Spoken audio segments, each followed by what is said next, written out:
Hello and welcome to young minds career institute. Hope all you guys are doing well. तो आज के lecture में हम बात करने वाले हैं रेट्रोग्रेसिव मेटामॉर्फोसिस इन हर्डमानिया, यानी समझेंगे कि हर्डमानिया के अंदर किस तरीके से रेट्रोग्रेसिव मेटामॉर्फोसिस होता है और रेट्रोग्रेसिव मेटामॉर्फोसिस होने के बाद कौन कौन से स्ट्रक्चर्स ऐसे हैं जिसके अंदर आपको बदलाव देखने को मिलते हैं। तो डायरेक्टली मूव करेंगे अपने मेन टॉपिक के ऊपर, लेकिन उससे पहले अगर आप चैनल पे नए हैं और अभी तक चैनल को सब्सक्राइब नहीं किया है तो आई अर्ज की चैनल को सब्सक्राइब कर लीजिए, अपने दोस्तों का शेयर कर लीजिए। तो चलिए डायरेक्टली मूव करते हैं अपने मेन टॉपिक के ऊपर। लेकिन उससे पहले अगर आप बीएससी जूलॉजी सेमेस्टर 1 और सेमेस्टर 2 के स्टूडेंट हैं तो आप सभी लोगों के लिए हमने अपना ऑनलाइन कंप्लीट कोर्स लॉन्च किया है जिसका प्राइस जस्ट 599 है। इसको आप जाके एक बार चेकआउट कर सकते हैं। एप्लीकेशन का लिंक आपको डिस्क्रिप्शन में अवेलेबल हो जाएगा। उसके अलावा अगर आप इस कोर्स के बारे में कुछ ज्यादा इंफॉर्मेशन की रिक्वायरमेंट है आपको तो आप डायरेक्टली मेरे व्हाट्सएप पे कनेक्ट कर सकते हैं। उसका लिंक भी आपको डिस्क्रिप्शन में मिल जाएगा। ठीक है, तो चलिए फिर डायरेक्टली मूव करते हैं और समझते हैं कि रेट्रोग्रेसिव मेटामॉर्फोसिस हर्डमानिया के अंदर किस तरीके से होता है।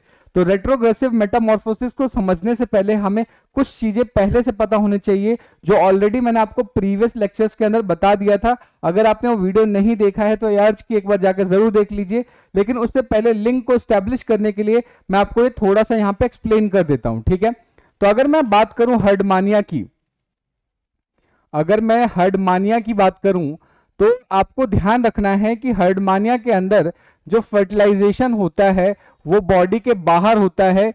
यानी जो फर्टिलाइजेशन होगा कैसा होगा, एक्सटर्नल फर्टिलाइजेशन होता है। ये कैसा होता है, एक्सटर्नल फर्टिलाइजेशन, बॉडी के बाहर पानी के अंदर ये फर्टिलाइजेशन देखने को मिलता है। ठीक है, अब एक चीज आपको और ध्यान रखना है कि हर्डमानिया के अंदर जो फर्टिलाइजेशन है वो क्रॉस फर्टिलाइजेशन होता है। वो कैसा होता है, क्रॉस फर्टिलाइजेशन। अब ये क्रॉस फर्टिलाइजेशन क्यों हो रहा है, अब इसको समझते हैं। आप लोगों ने थोड़ा बहुत अगर हर्डमानिया के बारे में पढ़ा होगा या पुरानी वीडियोस लेक्चर्स को देखा होगा तो मैंने आपको बताया था कि हर्डमानिया बेसिकली हर्माफ्रोडाइट नेचर का होता है। हर्डमानिया कैसा होता है, ये होता है आपका हर्माफ्रोडाइट। और हर्माफ्रोडाइट का मतलब मैंने आपको बताया था कि मेल और फीमेल रिप्रोडक्टिव ऑर्गन एक ही बॉडी के अंदर प्रेजेंट होते हैं। ठीक है, यानी क्या होगा, male and female reproductive organs are present on same body. यानी सेम बॉडी के ऊपर आप देखोगे कि हर्डमानिया के अंदर मेल और फीमेल रिप्रोडक्टिव ऑर्गेनल प्रेजेंट होते हैं, जिसकी वजह से हम हर्डमानिया को क्या बोलते हैं, हर्माफ्रोडाइट बोलते हैं। ठीक है, अब क्योंकि ये हर्माफ्रोडाइट है तो सेल्फ फर्टिलाइजेशन यहां पर क्या है, ज्यादा होने के चांसेस होते हैं। यानी यहां पर सेल्फ फर्टिलाइजेशन होना चाहिए इंस्टीड की यहां पर क्या हो रहा है, क्रॉस फर्टिलाइजेशन हो रहा है। तो इसके पीछे का मैंने आपको रीजन पुरानी वीडियो के अंदर जरूर बताया था और उसके अंदर मैंने आपको बताया था कि हर्डमानिया के अंदर बेसिकली क्या है, आपको प्रोटोगाइनिक कंडीशन देखने को मिलती है। यानी यहां पर फीमेल रिप्रोडक्टिव स्ट्रक्चर्स क्या होते हैं, पहले मैच्योर हो जाते हैं और मेल रिप्रोडक्टिव स्ट्रक्चर्स को मैच्योर होने में समय लगता है। ठीक है, सो ये बात आपको ध्यान रखनी है। अब यहां पर एक चीज आपको और समझना होगा कि जब यहां पे क्लीवेज हो रहा होता है तो उस कंडीशन में हम देखेंगे कि जो डेवलपमेंट है हर्डमानिया के अंदर, अगर मैं बात करूं डेवलपमेंट की, अगर मैं डेवलपमेंट की बात करूं तो हम देखेंगे कि हर्डमानिया के अंदर जो डेवलपमेंट होता है वो इनडायरेक्ट किस्म का होता है। ठीक है, डायरेक्ट नहीं होता, इनडायरेक्ट किस्म का होता है। अब ये इनडायरेक्ट किस्म का मतलब क्या है, ये इनडायरेक्ट का मतलब क्या होता है कि जब क्लीवेज होगा तो जो मोरुला, गैस्ट्रुला ये फेजेस आते हैं, उसके बाद डायरेक्टली अडल्ट का फॉर्मेशन नहीं होता। यहां पर मिड में एक और दूसरा फॉर्म बनता है जिसको हम लार्वल फॉर्म बोलते हैं। यानी यहां पर क्या है, अडल्ट बनने से पहले आपको लार्वल फॉर्म्स देखने को मिलता है। ठीक है, और हर्डमानिया का जो लार्वल फॉर्म है उसको हम एसिडिया लार्वा बोलते हैं। इसको हम क्या बोलते हैं, एसिडिया लार्वा। और ये लार्वा देखने में टेडपोल के जैसा होता है, टेडपोल लार्वा के जैसा होता है, इसलिए इसको हम टेडपोल लार्वा भी बोलते हैं। ठीक है, अब यहां पर जो आपको समझने वाली चीजें हैं अब वो यहां से स्टार्ट होती है। जब हम इन चीजों को अच्छे से समझ लेंगे तब रेट्रोग्रेसिव मेटामॉर्फोसिस को बहुत अच्छे से एक्सप्लेन कर पाएंगे। ठीक है, अब यहां पर ये जो टेडपोल लार्वा हमारा बनता है या एसिडिया लार्वा बनता है, ये बेसिकली क्या है, ये बहुत ही ज्यादा आप बोल सकते हो कि एडवांस कंडीशंस कुछ शो करता है, या इसके अंदर आप देखेंगे कि बहुत ज्यादा कॉर्डेड कैरेक्टर्स आपको देखने को मिल जाते हैं। ठीक है, सो आप यहां पर देखोगे ये जो डायग्राम आप देख रहे हो, इस डायग्राम के बारे में मैंने ऑलरेडी आपको अच्छे से एक्सप्लेन कर दिया था, तो यहां पर हम क्या है इसको ज्यादा डिटेल नहीं करने वाले हैं। जस्ट मैं आपको बता रहा हूं, ये जो डायग्राम आप देख रहे हो, ये डायग्राम बेसिकली एसिडिया लार्वा का है। ठीक है, अब ये जो एसिडिया लार्वा है यहां पर आप देखेंगे तो इसके अंदर फीचर होता है, ये फ्री स्विमिंग नेचर का होता है। ठीक है, यानी ये क्या है, एडवांस कैरेक्टर्स को शो करेगा। तो ध्यान रखना है कि लार्वल जो लार्वा है, लार्वा के अंदर आपको एडवांस कैरेक्टर्स देखने को मिलते हैं। और एडवांस कैरेक्टर कौन कौन से होंगे कि ये फ्री स्विमिंग है, इसके अंदर नर्व कॉर्ड प्रेजेंट है, नोटोकॉर्ड प्रेजेंट है, उसके अलावा अगर बात करें यहाँ पे सेंसरी वेसाइकल्स प्रेजेंट होते हैं। ये सारे के सारे एडवांस फीचर्स होते हैं। अब इन सारे स्ट्रक्चर्स का क्या फंक्शन होता है वो मैंने ऑलरेडी अपने प्रीवियस लेक्चर में आपको बता दिया था, तो एक बार आप वहां पे जाके इसको देख सकते हैं। ठीक है, तो आपको ये बात याद रखना है कि जो हर्डमानिया के जो लार्वल फॉर्म है जिसको हम एसिडिया लार्वा बोलते हैं, इसके अंदर आपको बहुत सारे एडवांस फीचर्स देखने को मिलते हैं, एडवांस कैरेक्टर्स देखने को मिलते हैं। तो ऐसे लार्वा जिसके अंदर एडवांस फीचर्स देखने को मिलता है, और जब वो उसका मेटामॉर्फोसिस होगा और जब वो लार्वल फॉर्म से अडल्ट फॉर्म में कन्वर्ट होता है, तो उसके अंदर हमें देखने को मिलता है कि वो जो एडवांस फीचर्स थे वो रिड्यूस हो जाते हैं, उसके अंदर रिग्रेशन हो जाता है और वो एडवांस फीचर से प्रिमिटिव फीचर्स के अंदर कन्वर्ट हो जाते हैं। तो इस तरीके का जो मेटामॉर्फोसिस है उसी को हम क्या बोलते हैं, रेट्रोग्रेसिव मेटामॉर्फोसिस बोलते हैं। यानी कि हम एडवांस से लेस एडवांस की तरफ मूव कर रहे हैं। यानी यहां पर होगा क्या कि जो हर्डमानिया है उसके लार्वा के अंदर आपको एडवांस फीचर्स देखने को मिल रहा है, लेकिन जैसे ही वो अडल्ट में कन्वर्ट होगा उसके सारे एडवांस फीचर्स क्या होंगे, डिसअपियर हो जाएंगे, गायब हो जाएंगे, और वो क्या है, एक लेस एडवांस फीचर्स में या एक लेस एडवांस कैरेक्टरिस्टिक रखने वाले अडल्ट में कन्वर्ट हो जाएगा। तो अगर किसी लार्वा के अंदर इस तरीके का मेटामॉर्फोसिस होता है जिसकी वजह से वो एडवांस फीचर से लेस एडवांस फीचर में कन्वर्ट हो जाए, तो ऐसे मेटामॉर्फोसिस को हम क्या बोलते हैं, रेट्रोग्रेसिव मेटामॉर्फोसिस बोलते हैं। ठीक है, अब रेट्रोग्रेसिव मेटामॉर्फोसिस में होगा क्या उसको समझने की कोशिश करते हैं। ठीक है, तो सबसे पहले हमें एडवांस फीचर कौन कौन से होते हैं वो समझ लेना होगा, और जैसे ही हमें एडवांस फीचर्स पता चल जाएंगे उसके बाद हम क्या है उसके प्रिमिटिव कैरेक्टर्स को भी समझ लेंगे। ठीक है, या लेस एडवांस कैरेक्टर को भी समझ लेंगे। तो ये जो डायग्राम आप देख रहे हो ये बेसिकली डायग्राम है आपका एसिडिया लार्वा या टेडपोल लार्वा का। ठीक है, अब इसके अंदर एडवांस फीचर्स क्या देखने को मिलता है कि यहाँ पे एडहेसिव पैपिला देखने को मिलता है, उसके अलावा यहाँ पर देखोगे सेंसरी वेसाइकल्स प्रेजेंट होते हैं, और इस सेंसरी वेसाइकल्स के अंदर बेसिकली ऑसिलस जैसे स्ट्रक्चर्स प्रेजेंट होते हैं, ओटोसिस्ट जैसे स्ट्रक्चर्स प्रेजेंट होते हैं। ऑसिलस का काम होता है ये लाइट सेंसिटिव होते हैं, यानी ये लाइट को सेंस करते हैं। ओटोसिस्ट का काम होता है ये इक्विलिब्रियम में मेंटेन करते हैं, यानी बॉडी बैलेंस में हेल्प करते हैं। ठीक है, उसके अलावा यहां पर आप देख रहे हो नर्व कॉर्ड प्रेजेंट होता है, नोटोकॉर्ड प्रेजेंट होता है, उसके बाद टेल फिन्स या कॉर्डल फिन्स आपको देखने को मिलते हैं।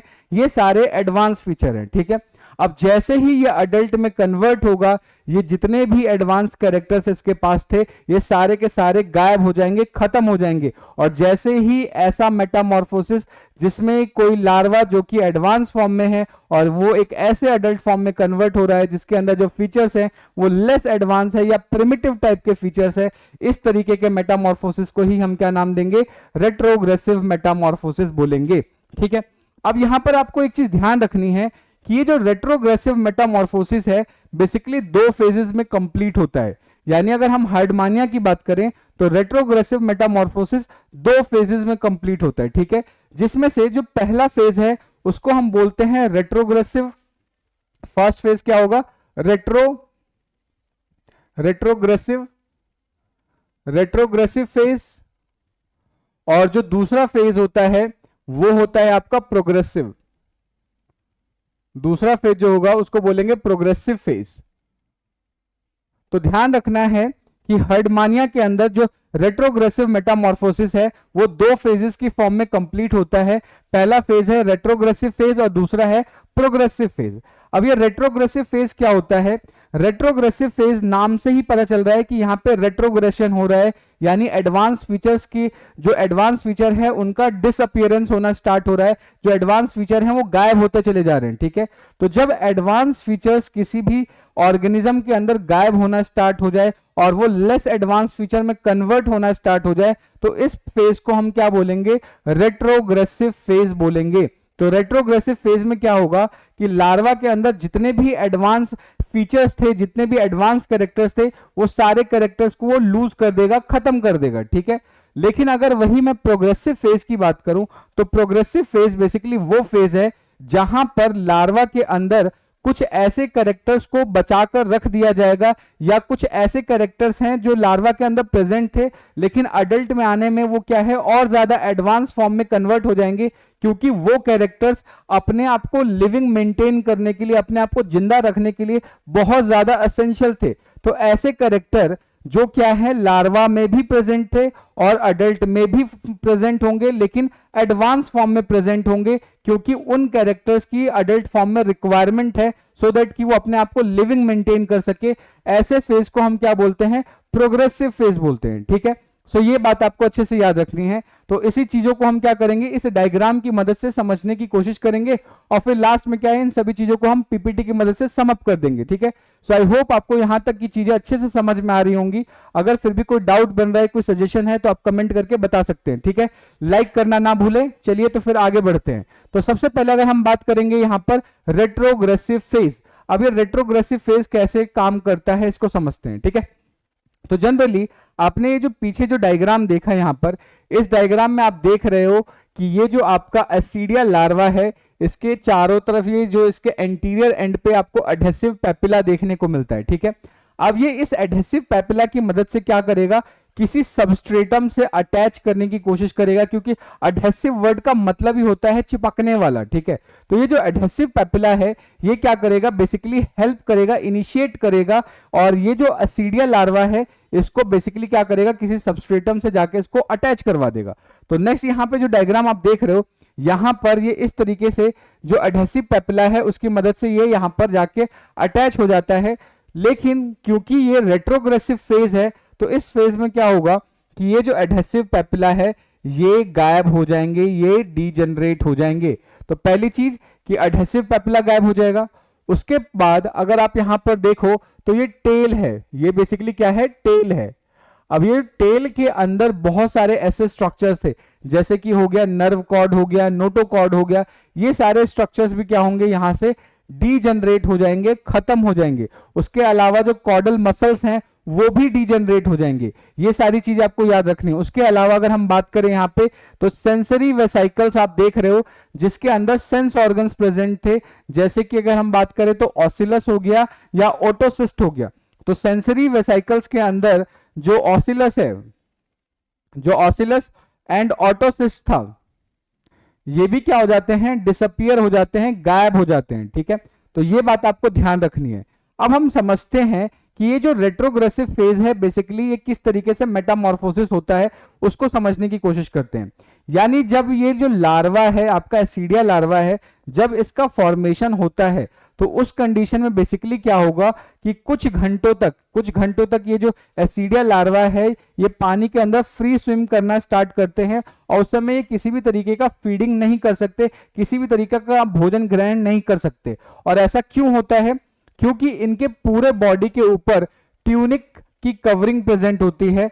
तो ट्यूनिक की कवरिंग प्रेजेंट होने की वजह से जो इनका माउथ है वो ब्लॉक्ड होता है, जिसकी वजह से क्या है कि ये बेसिकली फूड को नहीं ले सकते। तो ध्यान रखना है कि जैसे ही इनका फॉर्मेशन होता है तो फॉर्मेशन के कुछ घंटों तक ये जस्ट फ्री स्विमिंग कर रहे होते हैं, और उसके बाद जाके क्या है सबस्ट्रेटम से अटैच होते हैं।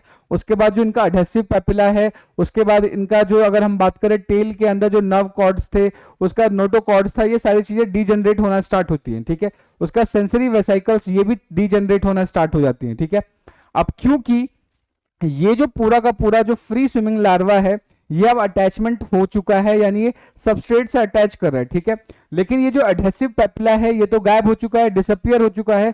तो इसको बेस से एक फिल्म कनेक्शन प्रोवाइड करने के लिए क्या होता है, एक नए स्ट्रक्चर्स का फॉर्मेशन होना स्टार्ट हो जाता है। और ये जो नए स्ट्रक्चर्स हैं इनको हम बोलते हैं एक्टोडर्मल एम्पुला बोलते हैं। इनको हम क्या बोलते हैं? एक्टोडर्मल एम्पुला बोलते हैं। और ये बेसिकली क्या है, चारों कोनों पे डेवलप होंगे, तो इसलिए इनका जो नंबर होता है एक्टोडर्मल एम्पुला का, ये टोटल 4 होता है। ठीक है, तो जैसे आप देख रहे हो, 2 इस कॉर्नर्स पे देख रहे हो, 2 पीछे कॉर्नर्स हो गए। अगर हम इसका डॉर्सल व्यू ऊपर से देखें तो इस तरीके से आप 4 ये स्ट्रक्चर्स देख पा रहे होगे। तो ये क्या है, 4 एक्टोडर्मल एम्पुला की मदद से अब ये क्या करेगा, ये जो आपका हर्डमानिया है उसको एक बेस से अटैच करवाने का काम करेगा ये आपका एक्टोडर्मल एम्पुला। अब एक इंपॉर्टेंट चीज जो आपको ध्यान रखनी है कि ये जो एक्टोडर्मल एम्पुला है, इसके अंदर क्या होगा, ये अटैचमेंट तो प्रोवाइड करवा ही रहा है, उसके अलावा इसके अंदर क्या होगा, blood connection, blood supply present होना स्टार्ट हो जाता है, जिसकी वजह से ये रेस्पिरेशन में भी पार्टिसिपेट करता है। ये क्या करेगा, रेस्पिरेशन में भी पार्टिसिपेट करेगा। ठीक है, उसके अलावा यहां पर क्या है, 2 और एडहेसिव पैड्स का फॉर्मेशन होता है, 2 और एडहेसिव पैपिला का यहां पे फॉर्मेशन हो जाएगा आगे की साइड। ये बात आपको याद रखना है। ठीक है, अब नेक्स्ट इंपॉर्टेंट चीज, जस्ट मैंने आपको बताया कि यहां पर शुरुआत में ट्यूनिक टेस्ट की एक कवरिंग प्रेजेंट होती है जो माउथ को कवर करके रखता है। ठीक है, तो यहां पर आपको कौन कौन सी ओपनिंग देखने को मिल जाती है उसको एक बार समझ लेते हैं। ठीक है, एक तो है आपका ब्रैंकियल अपर्चर, जो कि जिसको हम क्या बोलते हैं, माउथ की ओपनिंग बोलते हैं। ये तो है ब्रैंकियल अपर्चर। और उसके बाद ये जो दूसरा एक ओपनिंग है उसको हम एट्रियोपोर या फिर एट्रियल अपर्चर बोलते हैं। ठीक है, तो इनिशियली ये दोनों अपर्चर्स क्या होते हैं, काफी पास पास में होते हैं। ठीक है, इनिशियली ये जो दोनों अपर्चर हैं, एक यहां पर एक होल दिख रहा है और एक यहां पर आपको होल दिख रहा है। ठीक है, जिसमें से एक तो होता है माउथ या जिसको हम ब्रैंकियल अपर्चर बोल रहे हैं, और दूसरा क्या है आपका एट्रियोपोर या एट्रियल अपर्चर बोल रहे हैं हम। ठीक है, तो इनिशियली ये दोनों बहुत पास पास होते हैं, लेकिन जब ये सबस्ट्रेटम से फिक्स हो जाता है, जब ये सबस्ट्रेटम के साथ क्या हो जाता है, अटैच हो जाता है, तो ये जो माउथ वाला रीजन है इसके अंदर क्या है, 90 डिग्री का टर्न होना स्टार्ट हो जाता है।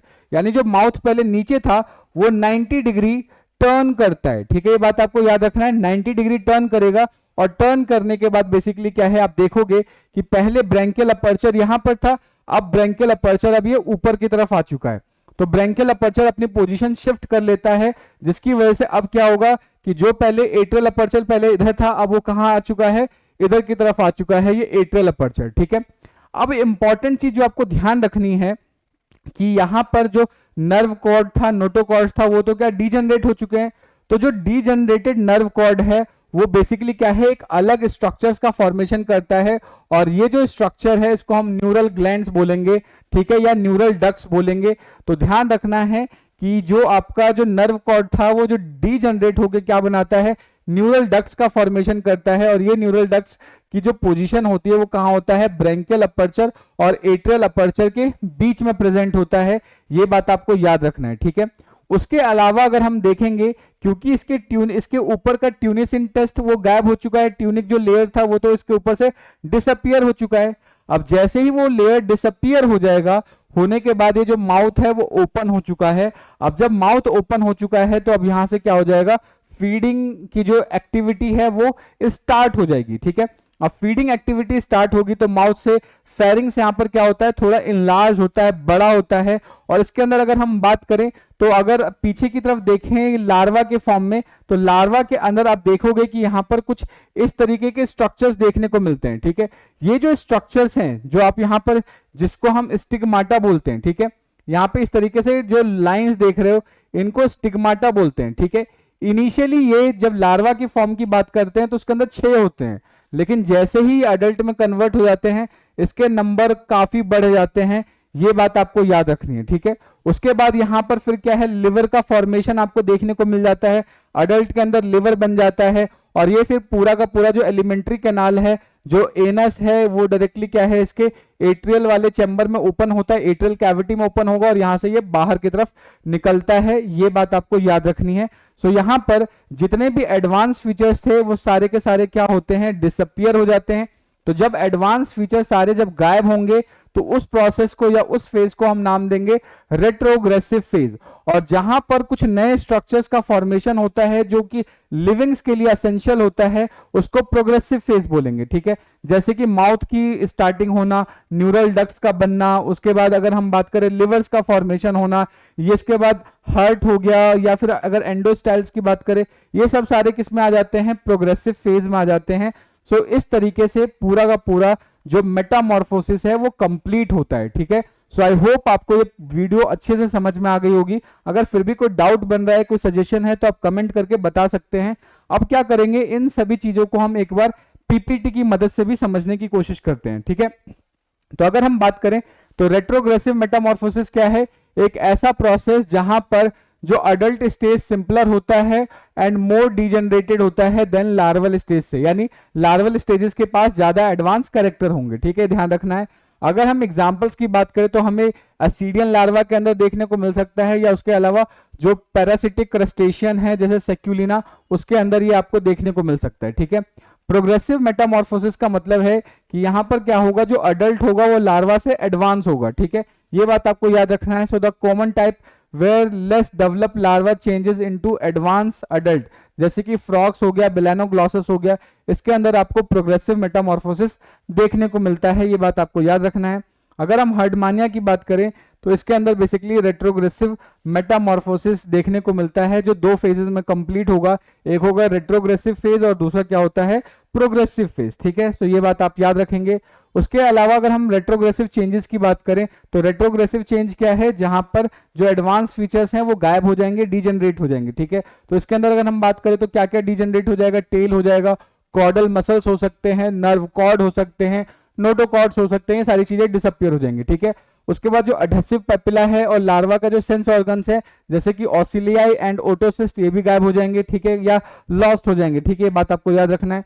अगर हम बात करें डिफरेंशियल ग्रोथ की तो जो एंटीरियर रीजन के अंदर जो माउथ है उसके अंदर बेसिकली क्या होगा, एक शिफ्ट आएगा 90 डिग्री का, जो मैंने अभी आपको बताया कि 90 डिग्री का शिफ्ट आता है, ठीक है। और जब फाइनल पोजीशन की अगर हम बात करें तो जो ब्रेंकियल और एट्रियल अपर्चर है उसके अंदर आपको देखने को मिलेगा कि डॉर्सल साइड के अंदर ये बेसिकली एक्चुअल पोजीशन होगी, तब हम इसके बेसिस पे ब्रेंकियल अपर्चर और एट्रियल अपर्चर के बेसिस पे हम इसके एंटीरियर या डॉर्सल पोजीशंस को डिफाइन करेंगे, ये बात आपको याद रखना है, ठीक है। अब ये जो प्रोग्रेसिव चेंजेस है, प्रोग्रेसिव चेंजेस का मतलब क्या है कि यहाँ पर वो चेंजेस सर्वाइव करेंगी या सस्टेन करेंगी जो लिविंग रखने के लिए या अडल्ट को लिविंग बनाए रखने के लिए इंपॉर्टेंट होती हैं, वो सारी की सारी किस्में आ जाती हैं आपकी प्रोग्रेसिव चेंजेस के अंदर आ जाती है, ठीक है। तो यह बात आपको याद रखना है, जैसे कि लॉस ऑफ टेल हो गया, tail and development of larger ectodermal ampulla for the attachment of respiration, यानी यहाँ पर क्या होगा, जैसे लार्जर एक्टोडर्मल एम्पुला का जो फॉर्मेशन हुआ है वो अटैचमेंट प्रोवाइड करता है, उसके अलावा वो रेस्पिरेशन में भी पार्टिसिपेट करता है, ठीक है। सो ये बात आपको याद रखना है। Formation of adult nervous system components हो गया, ठीक है। उसके बाद अगर हम बात करें mouse become functional and feeding via ciliary water current, यानी यहाँ पर क्या है, जो लार्वा के अंदर माउथ फंक्शनल नहीं था अब ये फंक्शनल हो जाएगा, ये बात आपको याद रखना है। उसके बाद फेरिंग्स का यहाँ पे इनलार्जमेंट देखने को मिल सकता है, स्टमक का, और उसके अलावा लिवर्स आपको यहाँ पर डेवलप होता हुआ दिख जाएगा, ये याद रखना है। नेक्स्ट अगर हम बात करें तो यहाँ पे डेवलपमेंट ऑफ सर्कुलेटरी सिस्टम होगा, heart, gonads, thick protective tunic test, ये सारी चीजें देखने को मिलती हैं, ये बात आपको याद रखनी है, ठीक है। उसके अलावा कुछ मॉलिकुलर चेंजेस भी आते हैं। मॉलिकुलर चेंजेस क्या होते हैं तो समझते हैं। दो साइंटिस्ट हुए जिनका नाम था मेंकेट और कॉर्डन। ये मेंकेट और कॉर्डन के बेसिस पे मेटामॉर्फोसिस के समय क्या होता है, कुछ मॉलिकुलर चेंजेस भी आते हैं, ठीक है। और ये मॉलिकुलर चेंजेस का मतलब क्या है कि इसके अंदर बहुत सारे प्रोटीन सिंथेसिस का डेवलपमेंट होगा या प्रोटीन्स बनेंगे। तो इसके अंदर आपको ध्यान रखना है कि जब मेटामॉर्फोसिस हो रहा होता है उस केस में जो एक्सटेंसिव प्रोटीन्स है उनका डिग्रेडेशन होता है और नए प्रोटीन्स का सिंथेसिस भी होता है मेटामॉर्फोसिस के अंदर, ये बात आपको अच्छे से याद रखनी है, ठीक है। सो आज का हमारा जो लेक्चर था वो यहीं तक का था। Hope you have enjoyed the session. सारी चीजें आपको अच्छे से समझ में आ गई होंगी। अगर फिर भी कोई डाउट बन रहा है, कोई सजेशन है तो आप कमेंट करके बता सकते हैं। मिलते हैं नेक्स्ट वीडियो में, तब तक के लिए जय हिंद दोस्तों, थैंक यू।